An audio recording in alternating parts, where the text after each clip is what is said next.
বিশেষভাবে 5টা কাজ রাসূল সাল্লাল্লাহু আলাইহি ওয়াসাল্লাম এই কদরের রাতে করতেন। 1 নম্বর কাজ হচ্ছে তিনি সারা রাত জেগে ইবাদত করতেন এবং পরিবারের লোকদেরকে ঘুমোতে দিতেন না, উঠিয়ে দিতেন।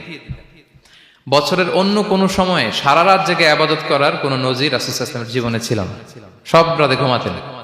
আমি জোহর বারুতে একটা কনভেনশনে the daily routine of prophet সাল্লাল্লাহু আলাইহি ওয়াসাল্লাম একটা আলোচনা করেছিলাম, যেখানে রাসূল সাল্লাল্লাহু আলাইহি ওয়াসাল্লামের দৈনন্দিন জীবনের রুটিন আলোচনা করেছিলাম। সেখানে আমরা বলেছি যে রাসূল সাল্লাল্লাহু আলাইহি ওয়াসাল্লামের দৈনন্দিন অভ্যাস ছিল তিনি এশার পরেই তাড়াতাড়ি ঘুমিয়ে পড়তেন আর মিড নাইটে উঠতেন। রাসূল সাল্লাল্লাহু আলাইহি ওয়াসাল্লামের কর্মদিবস শুরু হতো মিড নাইটে, আমাদের তো সকালে আরো অনেক পরে শুরু হয়। রাসূল সাল্লাল্লাহু আলাইহি ওয়াসাল্লামের কর্মদিবস শুরু হতো বেসিক্যালি মিড নাইটে। এশার পরে কথাবার্তা না বলে আগে ঘুমোতে যেতেন, মিড নাইটে উঠতেন, কিন্তু ঘুমাতেন। ঘুম ছাড়া রাত কাটাতেন না। সারা বছরের এটা ছিল যে এশার পর পরে ঘুমোতে যেতেন, except the last 10 days of Ramadan. রমাদানের শেষ 10 রাতে রাসূল সাল্লাল্লাহু আলাইহি ওয়াসাল্লাম ঘুমাতেন না। এই 10 দিনের ব্যাপারেই পাওয়া যায় সারা রাত জেগে তিনি ইবাদত করতেন। আম্মা জান আয়েশা রাদিয়াল্লাহু তাআলা আনহা বলেন, ইযা দাখালাল আশরু আহিয়াল লাইলা ওয়া আইকাযা আহলা ওয়া জাদ্দা ওয়া শাদ্দাল মিজার। রমাদানের শেষ দশক যখন আসতো রাসূল সাল্লাল্লাহু আলাইহি ওয়াসাল্লাম সারা রাত জেগে ইবাদত করতেন। পরিবারের সদস্যদেরকে জাগিয়ে তুলতেন, স্ত্রীদের ঘুমাতে দিতেন না, জাগিয়ে তুলতেন। ফাতেমা রাদিয়াল্লাহু তাআলা আনহার ঘর পাশেই ছিল, তাদেরকে যে জাগাতেন এবং নিজে সারা রাত ইবাদত করতেনই। জাদ্দা ওয়া শাদ্দাল মিজার, খুবই বলিষ্ঠ ভাবে, খুব মজবুত ভাবে কোমরে গামছা বেঁধে নামার একটা এক্সপ্রেশন এখানে দেয়া হয়েছে। মিজার, ইজহার মানে হচ্ছে বাংলা করলে হয় লুঙ্গি। লুঙ্গি আমরা যখন খুব শক্ত কোনো কাজ করতে যাই তখন তারা কি করে, খুব টাইট করে লুঙ্গিটা বাঁধে। তার মানে বোঝানো হচ্ছে রাসূল সাল্লাল্লাহু আলাইহি ওয়াসাল্লাম কোমরে ভালো করে লুঙ্গি বেঁধে বা গামছা বেঁধে আটগাট বেঁধে নামতেন শেষ 10 দিনের জন্য। এই সময় তিনি মানে কাউকে কেমন যেন চিনতেন না, সবসময় ইবাদতে মগ্ন থাকতেন। এটা আমরা করতে পারি যে শেষ 10 দিনে আমরা একটা স্পেশাল প্ল্যান করতে পারি যে আমরা আমাদের সর্বোচ্চটুকু উজাড় করে দিয়ে লাস্ট 10 days অফ রমাদানের এই বরকত আমরা হাসিল করব, এটা যেন আমাদের মিস না হয়। তাহলে এটা আমরা একটা পেলাম। 2 নাম্বার হচ্ছে ইতিকাফ করা। রাসূলুল্লাহ সাল্লাল্লাহু আলাইহি ওয়াসাল্লাম রমাদানের শেষ 10 দিন ইতিকাফ করতেন। আমাদের আয়েশা রাদিয়াল্লাহু তাআলা আনহা বলেন, কানা ইয়াতাকিফুল আশরাল আওয়াখির মিন রমাদান। রমাদানের শেষ দশকে তিনি ইতিকাফ করতেন। হাত্তা তাওয়াফাহুল্লাহ, ওনার ইন্তেকালের আগ পর্যন্ত এই অভ্যাসটাই তিনি জারি রেখেছেন। সুম্মা আতাকাফা আজওয়াজুহু মিন বাদে, তারপরে ওনার স্ত্রীরা ইতিকাফ করেছেন। আরেক বর্ণনায় এসেছে ইয়াতাকিফু কুল্লা রমাদান 10 আইয়াম, প্রতি রমাদানে তিনি 10 দিন ইতিকাফ করেছেন। কিন্তু যেই বছর তিনি ইন্তেকাল করবেন সে বছর তিনি 20 দিন ইতিকাফ করেছিলেন। প্রতি রমাদানে 10 দিন, আর যে বছর ইন্তেকাল করবেন সে বছর কয় দিন? 20 দিন তিনি ইতিকাফ করেছিলেন মসজিদে নববীতে। তাহলে আমরা এই রমাদানের শেষ দশকে এটা করতে পারি। 2 নম্বর পয়েন্ট হচ্ছে ইতিকাফ করা। যারা আমরা করিনি তারা আমরা ইতিকাফ করতে পারি। আমাদের আইআইএম এর মসজিদ এটা ইতিকাফের জন্য একটা উর্বর জায়গা।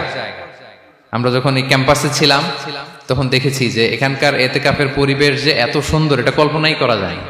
অসাধারণ পরিবেশ। আপনি যদি ইতিকাফ নাও করেন, রাত 2টা বা 3টার দিকে সেন্ট্রাল মস্কে এসে বসে থাকলেও হবে। রাত 2টা 3টার দিকে এসে বসে থাকলে দেখবেন যে কেউ সেজদায় পড়ে কান্না করতেছে, কেউ হালাকা করতেছে, কেউ তাসবিহ পড়তেছে, কেউ কোরআন তেলাওয়াত করতেছে। মানে এত সুন্দর পরিবেশ, ওটা দেখলেই আপনার ইবাদত করতে মন চাইবে। আমরা যেন ইতিকাফ করার চেষ্টা করি। ইতিকাফ করতে না পারলে শেষ দশকের রাতগুলো যেন মসজিদে কাটানোর চেষ্টা করি, তা না পারলেও বাসায় যেন এই রাতগুলো আমরা মিস না করি। বিশেষ করে সেন্ট্রাল মস্কে তো অসাধারণ পরিবেশ, এটা হাইলি রেকমেন্ডেড। ইফ পসিবল আপনারা আসবেন, এখানে ইবাদতের চমৎকার পরিবেশ থাকে। 3 নাম্বার হচ্ছে রাসূল সাল্লাল্লাহু আলাইহি ওয়াসাল্লাম এবং জিবরাইল আলাইহিস সালাম যৌথভাবে কোরআন রিভিশন করতেন। খুব ইন্টারেস্টিং। সারা বছর যেটা নাজিল হতো রমাদানে জিবরাইল আলাইহিস সালাম রাসূল সাল্লাল্লাহু আলাইহি ওয়াসাল্লামকে শোনাতেন, রাসূল সাল্লাল্লাহু আলাইহি ওয়াসাল্লাম আবার জিবরাইল আলাইহিস সালামকে শোনাতেন। সহিহ বুখারীর বর্ণনা, কানা জিবরিলু ইয়ালকাহু ফি কুল্লি লাইলাতিন মিন রমাদান ফায়ুদারিসুহুল কুরআন। প্রতি রমাদানের প্রতি রাতে এসে রাসূল সাল্লাল্লাহু আলাইহি ওয়াসাল্লামের সাথে কোরআন মুদারাসা করতেন। সহিহ মুসলিমের বর্ণনায়, আন্না জিবরিল কানা ইউআরিদুহু বিল কুরআন কুল্লা আমিন মাররা। প্রতি বছর রমাদানে একবার শোনাতেন বা শুনিয়েছেন। যে বছর তিনি ইন্তেকাল করবেন তিনি 2 বার শুনিয়েছিলেন। আরাদা ইউআরিদু মানে এটা ফ্রম বোথ সাইড। আরবি শব্দটা এমন যে জিবরাইল আলাইহিস সালাম শোনাতেন, এরপর রাসূল সাল্লাল্লাহু আলাইহি ওয়াসাল্লাম জিবরাইল আলাইহিস সালামকে শোনাতেন। কোরআন রিভিশন করা। তো এই শেষ দশকের রাতগুলোতে আমরা যেন বেশি বেশি কোরআন পড়ি। কোরআন তেলাওয়াত, কোরআনিক রিসাইটেশন হতে পারে, কোরআনের অর্থ পড়া হতে পারে, তাদাব্বুরে কোরআন হতে পারে, কোরআনের হালাকায় জয়েন করা হতে পারে। ইন ইটস এনি ফর্ম আমরা যেন কোরআনের সাথে অ্যাটাচমেন্টটা বাড়াই লাস্ট 10 days অফ রমাদানে। 4 নাম্বার কিয়ামুল লাইল করা। রাসূল সাল্লাল্লাহু আলাইহি ওয়াসাল্লাম কিয়ামুল লাইল করতেন।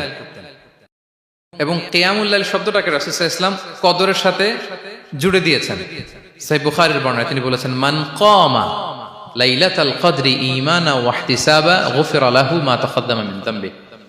কদরের রাতে যে কিয়ামুল লাইল করে বিশ্বাস নিয়ে এবং নাজাতের প্রত্যাশা নিয়ে, তার পূর্বের সমস্ত গুনাহ আল্লাহ তাআলা ক্ষমা করে দিবেন। তাহলে কিয়ামুল লাইলটা রাসূল সাল্লাল্লাহু আলাইহি ওয়াসাল্লাম বিশেষভাবে কদরের রাতের সাথে সম্পৃক্ত করেছেন। আমরা যেন প্রতি রাতে কিয়ামুল লাইল করি, লম্বা সময় যেন দাঁড়িয়ে থাকি, লম্বা সময় কোরআনিক রিসাইটেশন করি দাঁড়িয়ে থেকে, লম্বা সময় রুকু, লম্বা সময় সিজদা, স্পেশালি সিজদা। আকরাবু মা ইয়াকুনুল আবদু মির রাব্বিহি ওয়া হুয়া সাজিদ ফাআকসিরু ফিহি দুআ। বান্দা যখন সিজদায় থাকে আল্লাহ সবচেয়ে কাছে থাকে, তো আমরা তো আল্লাহর সবচেয়ে কাছে যেতে চাই এই ক্রিম টাইমটাতে, কি বলেন? আমরা যেন লম্বা সময় সিজদাতে থাকি। কিন্তু আমাদের অনেকের যেটা হয়, নামাজে তাড়াহুড়ো, অনেকের সব ব্যস্ততা যখন নামাজে দাঁড়াই এরকম হয়ে যায়। রাসূল সাল্লাল্লাহু আলাইহি ওয়াসাল্লামের সালাত যদি আমরা খেয়াল করি, বিশেষ করে কিয়ামুল লাইলে এত যে সুন্দর ছিল, আম্মা জান আয়েশা রাদিয়াল্লাহু তাআলা আনহাকে জিজ্ঞেস করা হয়েছিল যে, হে আম্মা জান, রাসূল সাল্লাল্লাহু আলাইহি ওয়াসাল্লামের কিয়ামুল লাইল কেমন ছিল, কিভাবে কিয়ামুল লাইল করতেন? আম্মা জান আয়েশা, দেখেন ওনার এক্সপ্রেশনটা কত সুন্দর। তিনি বলেছেন, ফালা তাসআল আন হুসনিহিন্না ওয়া তুলিহিন্না। রাসূল সাল্লাল্লাহু আলাইহি ওয়াসাল্লামের কিয়াম যে কত সুন্দর ছিল, কত লম্বা ছিল, আমায় জিজ্ঞেস করো না, আমি বলতে পারবো না। আমরা অনেক সময় যখন খুব বেশি চমৎকার কিছু হয় তো আমরা কি বলি, ভাই এত সুন্দর ছিল, আমি বোঝাতে পারবো না, এরকম বলি না?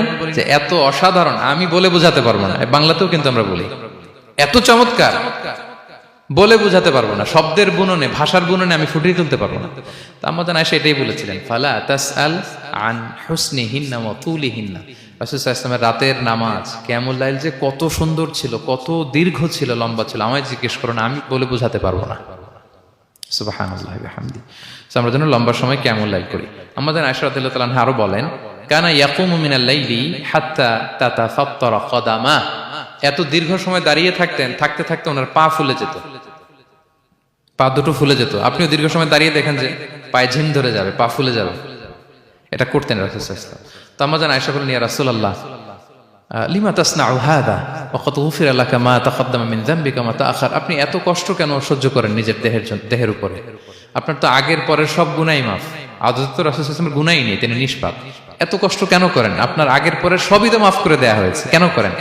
রাসূল সাল্লাল্লাহু আলাইহি ওয়াসাল্লাম উত্তর করেছেন, আফালা উহিব্বু আন আকুনা আবদান শাকুরা। আয়েশা, আমি কি শুকরগুজার বান্দা হতে পছন্দ করব না? আল্লাহ তাআলা আমাকে তার রহম এবং করমে সব মাফ করে দিয়েছেন, কিন্তু আমি কি শুকরগুজার হব না? আমি কি আমার রোলটা প্লে করব না? আমি কি নিজেকে সঁপে দেব না আল্লাহ তাআলার কাছে জায়নামাজে? তো এটা ছিল সংক্ষেপে রাসূল সাল্লাল্লাহু আলাইহি ওয়াসাল্লামের কিয়ামুল লাইলের ধরন। এভাবে তিনি দীর্ঘ সময় কিয়ামুল লাইল করতেন। আমরা যেন এটা করি। সেন্ট্রাল মস্কে কিয়ামুল লাইল এবছরও নিশ্চয়ই হচ্ছে, আমরা যেন অংশগ্রহণ করি। 5 নম্বরে রাসূল সাল্লাল্লাহু আলাইহি ওয়াসাল্লাম দোয়া করতেন। এই কদরের রাতগুলোতে খুব বেশি বেশি দোয়া করতেন। দোয়া নিয়ে আমরা একটা জুমার খুতবা দিয়েছিলাম, সেখানে আমরা বলেছিলাম যে দোয়া হতে হবে খুব আন্তরিক দোয়া, রোবোটিক দোয়া যেন না হয়। আপনার আবেগ, ভালোবাসা, মনের মাধুরী মিশিয়ে, চোখের পানি মিশিয়ে, অশ্রু সিক্ত করে এই দোয়াটা করতে হবে, তাহলে সে দোয়া আল্লাহর কাছে কবুল হবে।